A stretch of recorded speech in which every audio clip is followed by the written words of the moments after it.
près de moi. Bon samedi, bienvenue à votre émission de Victoire de l'amour. J'espère que vous allez bien. Déjà le 1er août aujourd'hui, on rejoint quelqu'un qu'on apprécie beaucoup, notre ami, l'abbé Stéphane Roy.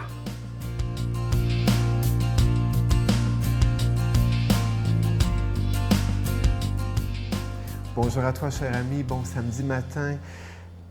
Déjà quelques semaines qu'on est dans cette aventure de notre électrocardiogramme, dans cette descente du cœur. Et j'aimerais te demander, est-ce que ça brasse? Est-ce que ça pue? Est-ce que ça fait mal? Tu sais, ça serait normal. C'est normal de découvrir, surtout si, comme on l'a vu la semaine passée, tu fais la vérité dans ton cœur. Tu fais la vérité selon ton cœur, avec tous les souvenirs qui peuvent avoir endurci ou les coins barricadés de ton cœur. Si tu y vas pour pouvoir avoir un cœur plus souple, un cœur qui s'émeut. Tu sais, hein? La transformation du cœur de pierre au cœur de chair, c'est tout un travail. C'est un travail vraiment de ciselage, de pour pouvoir arriver à un cœur qui ne bouge pas, à un cœur qui est capable de s'émouvoir, qui est capable de bouger sous le souffle de l'esprit, mais aussi de ses émotions, capable de recevoir de l'amour, puis capable d'en donner. Puis, à ce temps-là de notre parcours, j'aimerais t'offrir une chanson que j'ai reçue quand j'étais petit bonhomme d'un grand-oncle, qui avait reçu ça de son père, qui était cultivateur. Il me l'a transmis comme un petit cadeau, un petit héritage. J'aimerais te la transmettre parce que c'est la raison pour laquelle je suis un aventurier du cœur, puis que tu es sans doute aussi une aventurière ou un aventurier du cœur. Demande à la brise plaintive qui berce le bouton des fleurs. Demande au flot qui sur la rive dépose ses baisers rêveurs. Demande à tous ceux qui respirent le mot le plus doux à nommer. Tout s'animera pour te dire le mot le plus doux c'est aimer.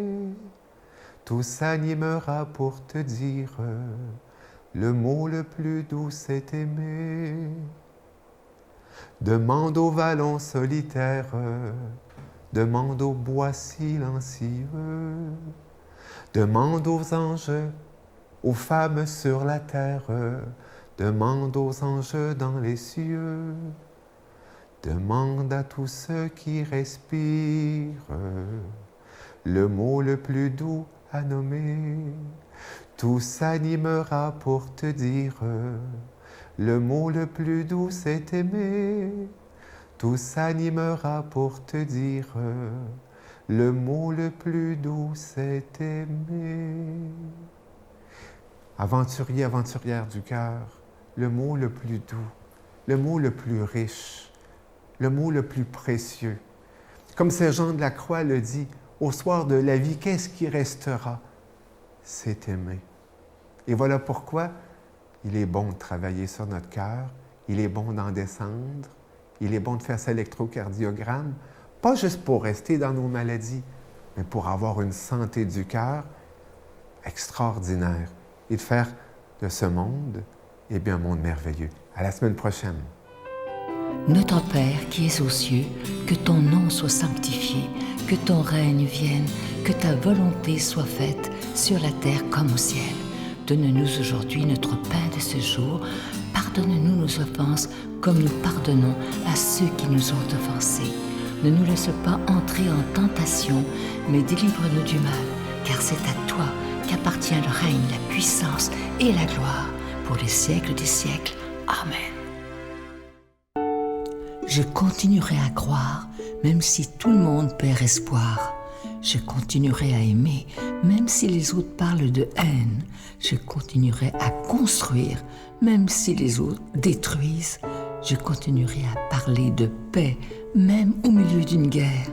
Je dessinerai des sourires sur des visages en larmes et je tendrai les bras à ceux qui se sentent épuisés. Oui, je continuerai à croire. Je suis tellement content de vous présenter ce beau cadeau du mois d'août, une belle exclusivité de la Victoire de l'amour. C'est un bracelet en bois d'olivier. Il est fait à la main, c'est pas fait en usine et il est orné d'une petite croix argentée en acier inoxydable et c'est déjà béni. Et je ne sais pas si vous savez ce que ça représente, le bois d'olivier depuis toujours. Alors ça représente, entre autres, 3 choses: la paix, le pardon et la réconciliation. Et lorsqu'on porte ce bracelet, c'est un peu pour dire aux autres et à soi-même qu'on veut être des artisans de paix. Alors, je vous rappelle que vous le recevrez avec un don de 25 $. Si vous en voulez 2 avec un don de 40 $, je vous donne l'adresse: la Victoire de l'amour, case postale 120, succursale Boucherville à Boucherville, le J4B 5E6. Je vous la redonne: la Victoire de l'amour, case postale 120, succursale Boucherville à Boucherville, le J4B 5E6. Également par téléphone, par carte de crédit pour la période estivale du lundi au jeudi de 8h à 17h dans le 514-523-4433, 523-4433 ou sans frais le 1-888-811-9291, 1-888-811-9291 et aussi sur notre site Internet. Vous savez que c'est un moyen très rapide, efficace et sécuritaire de faire votre don. C'est le www.lavictoiredelamour.org.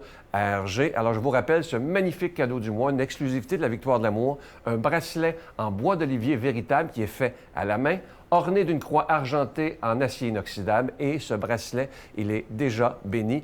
Faites-vous ce cadeau et donnez-le en cadeau aussi, parce que je trouve ça, surtout avec la signification, comme je vous disais tantôt, paix, pardon et réconciliation. Je vous remercie de tout cœur de votre grande générosité. Merci.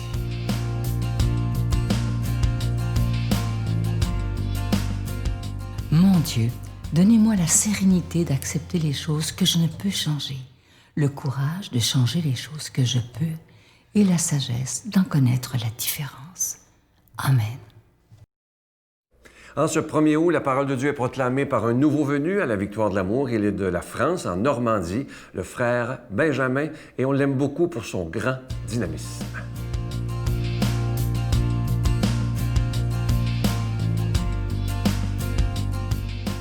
Évangile de Jésus-Christ selon saint Matthieu. En ce temps-là, Hérode, qui était au pouvoir en Galilée, apprit la renommée de Jésus et dit à ses serviteurs: « Celui-là, c'est Jean le Baptiste. Il est ressuscité d'entre les morts, et voilà pourquoi des miracles se réalisent par lui. » Car Hérode avait fait arrêter Jean, l'avait fait enchaîner et mettre en prison. C'était à cause d'Hérodiade, la femme de son frère Philippe. En effet, Jean lui avait dit: « Tu n'as pas le droit de l'avoir pour femme. » Hérode cherchait à le faire mourir, mais il eut peur de la foule qui le tenait pour un prophète. Lorsqu'arriva l'anniversaire d'Hérode, la fille d'Hérodiade dansa au milieu des convives, et elle plut à Hérode. Alors il s'engagea par serment à lui donner ce qu'elle demanderait. Poussée par sa mère, elle dit: « Donne-moi ici sur un plat la tête de Jean le Baptiste. » Le roi fut contrarié, mais à cause de son serment et des convives, il commanda de la lui donner. Il envoya décapiter Jean dans la prison. La tête de celui-ci fut apportée sur un plat et donnée à la jeune fille, qui l'apporta à sa mère. Les disciples de Jean arrivèrent pour prendre son corps, qu'ils ensevelirent. Puis ils allèrent l'annoncer à Jésus. Ah ben dis donc, c'est croustillant cette histoire-là, non? Ça fait vraiment un peu Seigneur des Anneaux, les trucs un peu, l'histoire un peu gore là, bien bizarre quoi. Bon, alors... vous savez quoi, quand j'ai relu ce passage, pendant longtemps, j'avais compris d'une certaine façon la phrase « Le roi fut contrarié », mais à cause de son serment. Et je me souviens, quand j'étais plutôt gosse, on va dire, quand j'étais gamin, je me disais « Ah ouais, le pauvre quand même, il s'est mis dans un sacré pétrin » et limite j'avais de la pitié pour lui. C'est beau, peut-être c'était quelque chose qui annonçait qu'un jour je serais prête d'essayer d'avoir de la compassion même pour les plus grands criminels. Et puis à y relire aujourd'hui, je me dis mais voilà, au contraire, on voit dans ce verset, le roi fut contrarié, toute l'hypocrisie et toute la, comment dire, cette espèce de réflexe que nous pouvons avoir les uns et les autres de privilégier l'honneur, l'image de soi à la justice, à la vérité, à l'amour, n'en parlons pas. Là, on n'y est même pas du tout dans cette histoire. Et donc voilà, contrarié, mais voilà. Alors contrarié, c'est aussi un mot qui pourrait être mis dans le vocabulaire des sentiments, presque des émotions. Oui, on se sent un peu contrarié. Ah oui. Et puis alors, comme on se sent contrarié, on sent quand même qu'on a une conscience, qu'on est quelqu'un de pas si mauvais que ça. Hein. Ouais, vraiment, c'est pas de gaieté de cœur. Tu sais, c'est pas de gaieté de cœur que je te fous cette claque, hein, mais quand même, bon, hein, tu la mérites bien, voilà. C'est pas de gaieté de cœur que je te coupe la tête, hein, mais bon, que tu vois, je me suis un peu engagé quand même, voilà, tu comprends, quoi, hein. Oh. Et donc on s'appuie sur ce gentil sentiment qui nous donne l'impression qu'on n'est quand même pas tout à fait inhumain, hein, mais finalement on va faire quelque chose qui est tout à fait inhumain et cruel. C'est intéressant ça. Hein. Donc voilà, moi je trouve que bien souvent dans la vie, alors je dis souvent aux jeunes, le senti ment.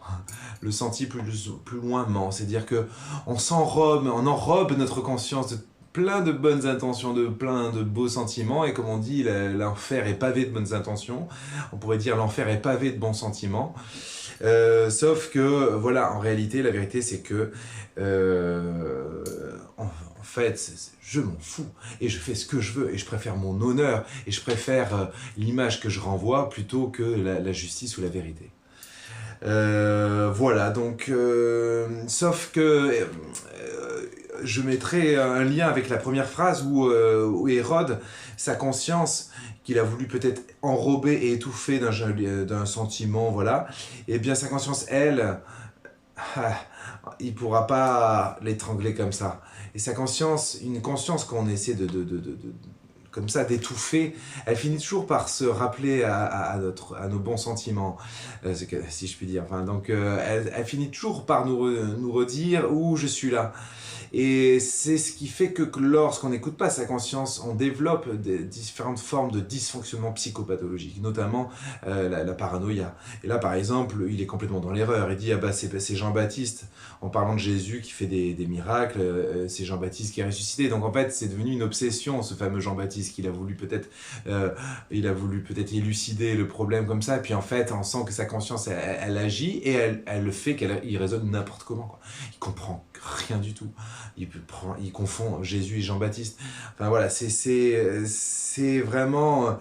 On constate tellement souvent ça. C'est-à-dire qu'en fait, une conscience qu'on n'écoute pas nous produit en nous des raisonnements complètement absurdes. Voilà, et puis... enfin, et pour terminer, eh bien, ils annoncèrent à Jésus. On peut imaginer Jésus apprenant cela. Son cœur brûlant d'amour. Comment prendre ça? On peut méditer là-dessus. Comment Jésus, quand il apprend, il sait toutes choses, nos péchés, toutes ces fois où on a des priorités qui sont à 20 000 années-lumière de choses plus essentielles. On préfère privilégier notre image à la justice, par exemple. Là, ici, en l'occurrence. Voilà. Bon, allez, que l'Esprit Saint nous aide vraiment à être bien obéissant à notre conscience, et qu'il vous bénisse au nom du Père, du Fils et du Saint-Esprit. Amen. Je vous salue Marie, pleine de grâce. Le Seigneur est avec vous. Vous êtes bénie entre toutes les femmes, et Jésus, le fruit de vos entrailles, est béni. Sainte Marie, Mère de Dieu, priez pour nous pauvres pécheurs, maintenant et à l'heure de notre mort. Amen.